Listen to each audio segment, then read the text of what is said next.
మీ పేరండి? నా పేరు రాజు అండి. ఏం చేస్తుంటారు? నేనండి వ్యవసాయ కూలీనండి. ఇప్పుడు జగనన్న పరిపాలనలో రైతులకి ఏమీ చేసిందేమి లేదు అంటున్నారు. వ్యవసాయం ఎలా ఉందంటారు? వ్యవసాయం రుణమాఫీ డబ్బులు పడుతుంది. ఇంక వ్యవసాయం గురించి కొత్తగా చెప్పడానికి ఏముందండి. ఇదివరకు అయితే రైతులు ఆత్మహత్యలు, ఎక్కడికి వెళ్ళా ఇబ్బందులు, అప్పులు పాలైపోవడం, రైతు అనే వాళ్ళే పట్టించుకున్న పార్టీ ఏదీ లేదు. ఆత్మహత్యలు పెరిగిపోయాయి అంటున్నారు రైతు. ఇప్పుడు పెరిగిపోలేదు కదా. ఇప్పుడు జగన్మోహన్ రెడ్డి గారి వల్ల ప్రతి ఒక్క రైతుని ఆదుకోవడం, సకాలంలో ఎరువులు ఇవ్వడం, మందులు ఇవ్వడం, రైతు భరోసా కేంద్రానికి వెళ్ళిన తర్వాత వ్యవసాయ పనిముట్లు కాడి నుంచి ప్రతి ఒక్కటి వాళ్ళకి అందజేస్తారు. ఇంకా రైతులకి ఎందుకండి, అన్నీ బాగా ఉన్నాయి కదండి. రైతు భరోసా కేంద్రాలు ఉపయోగపడుతున్నాయండి. రైతులకి 100% ఉపయోగపడుతున్నాయి. వాళ్ళు సలహాలు సూచనలు డిజిటల్ అసిస్టెంట్లు వాళ్ళ పరిధిలో వాళ్ళ ప్రకారం వాళ్ళు చెప్పే విధంగా రైతులు నడుస్తూ వ్యవసాయం అన్నీ బాగా చేస్తున్నారు.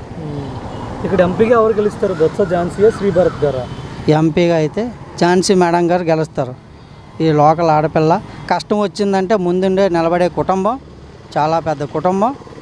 అవసరానికి ముందుండి నిలబడి నడిపించి అందరినీ ఆదుకునే వ్యక్తి ఎవరు ఉన్నారంటే ఝాన్సీ మేడం గారు, వాళ్ళ కుటుంబం. ఆమె పక్క జిల్లాకు సంబంధించిన వ్యక్తి కదా, మరి విశాఖ ప్రజలు ఆదరిస్తారు. విజయనగరం జిల్లా ఆ పక్క జిల్లా వాళ్ళు అంటారు. మరి వైజాగ్ ఆడపిల్ల కదండి, ముందు ఈ ఊరు ఆడపిల్లే కదండి. సాయం చేయడానికి జిల్లాతో సంబంధం లేదు కదండి. సాయం చేసే గుణం అందరికీ ఉండదు, కొందరికే ఉంటుంది. ఆ గుణం ఉన్న వ్యక్తి ఒక ఝాన్సీ మేడం గారు. మరి ఇక్కడ శ్రీభరత్ గారు గత 5 ఏళ్ళుగా ప్రత్యక్ష రాజకీయాల్లో ఉన్నారు. ఆయన ఎంపీగా పోటీ చేశారు. వాళ్ళ వరకు వాళ్ళు చూసుకోవడం, వాళ్ళ విద్యా సంస్థలు నడుపుకోవడం, వాళ్ళ బినామీలు చూసుకోవడం వాళ్ళ పనే. కానీ ఆపదలో ఆదుకునే వాళ్ళు ఎవరూ లేరండి. ఏ మనిషి ఎప్పుడు ఎలాగున్నాడో అలాగుండడమే కానీ సాధారణ వ్యక్తిలాగే ఉండిపోయాడు.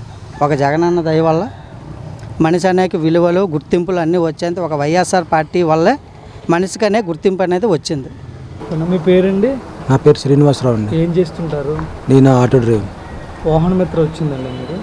వాహన మిత్ర అంటే ఇప్పుడు నేను ఆటో అమ్మేసుకుని ప్రజెంట్ ఖాళీగా ఉన్నా. జగనన్న ఇల్లు వచ్చింది, కట్టుకుంటాను.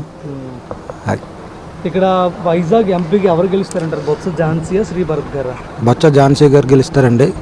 కన్ఫర్మ్గా గెలుస్తారు. ఆవిడ ఇక్కడ మా లోకల్ ఆవిడ, అన్ని రకాలుగా అందుబాటులో ఉంటుంది, మాకు అనుకూలంగా కూడా ఉంటుంది. ఆవిడ గెలాలని కోరుకుంటాను. కన్ఫర్మ్గా గెలుస్తుందండి. ఇప్పుడు మీకు ఇల్లు వచ్చింది అంటున్నారు కదా, ఎలా ఫీల్ అవుతున్నారు మీరు ఇప్పుడు? చాలా హ్యాపీగా ఫీల్ అవుతాను అండి. మా పాప ఎదిగేటప్పటికి మాకు అనుకూలంగా ఉంటుంది. మా పాప ఎదిగిన టైంకి ఆ ఇల్లు ఏదో వచ్చితే అది హామీ కన్నా మాకు ఒక గ్రిప్లా ఉందండి. మేము పేదవాళ్ళం కాబట్టి మాకు ఒక గ్రిప్ ఆనందంగా ఉందండి. ఎక్కడంటే హైవే పక్కన ఇక్కడ ఇంటి స్థలాలు కనిపిస్తున్నాయి. నాకైతే విలువ ఎంత ఉంటుంది? స్థలం విలువ ఉంటుందండి, ఒక 15 లక్షలు ఇలా ఉంటుందండి. స్థలం విలువ ఉంటుందండి. మరి గతంలో మీరు ఇంటి కోసం పెట్టుకున్నారా టీడీపీ హయాంలో? కానీ అంతకుముందు 2004 నుంచి పెట్టుకున్నామండి. ఆ కళ ఇప్పటికి నిలవేరిందండి. జగనన్న రావడం మూలన్న ఆ కళ మాకు ఇప్పటికి నిలవేరిందండి. ఎలా ఉందండి జగన్ పరిపాలన? బాగుంది, చాలా బాగుందండి. చాలా మా ఇంట్లో మా పాపకు వచ్చిందండి, అమ్మ కూడా వచ్చింది. ఆ తర్వాత నాకు అప్పుడులో 2 సార్లు ఆటో ఉండేది, 2 సార్లు ఆటో వచ్చింది. కొంచెం ఇబ్బందిగా ఉండడం వల్ల ఆటో అమ్మేశాను. ఇక్కడ మళ్ళీ కొంచెం డ్రైవింగ్కి వెళ్ళిపోతాను. ఇల్లు వచ్చింది, జగనన్న ఇల్లు వచ్చింది, ఇల్లు కట్టుకుంటాను నేను. ఇక్కడ ఎమ్మెల్యేగా ఎవరు గెలుస్తారంటారు? అవంతి శ్రీనివాసరావు గెలుస్తారండి. అవంతి శ్రీనివాసరావు గారు ప్రతి విషయానికి మాకు ఇక్కడ లోకల్గా వచ్చి ప్రతి ఊరికి తిరుగుతానండి. కానీ గంటా శ్రీనివాసరావు గారు గెలిచినప్పుడే ఆయన వస్తారండి. మళ్ళీ 2వ టైంలో అతను కనిపించరండి. అది మొత్తం అందరికీ తెలిసిన విషయం అండి. ముఖ్యమంత్రిగా ఎవరైతే బాగుంటుందంటారు? జగన్మోహన్ రెడ్డి అయితే బాగుంటుందండి. చంద్రబాబు వద్ద మరి ఆయన చాలా సంక్షేమం చేస్తామంటున్నారు కదా. చేస్తామంటున్నారు కానీ మాకు ఇతని వల్ల అంతకుముందు మా అమ్మగారికి కొంచెం బాగోలేకపోతే అతను హాస్పిటల్ ఫ్రీగా అన్నీ కొంచెం మాకు అనుకూలంగా కొంచెం బాగా మాకు సేఫ్ అనిపించిందండి. ఇప్పుడు మా అలాంటి వాళ్ళు డబ్బుట్టుకెళ్ళి హాస్పిటల్ కూర్చొని కట్టి చేయించుకెళ్ళాం కదా.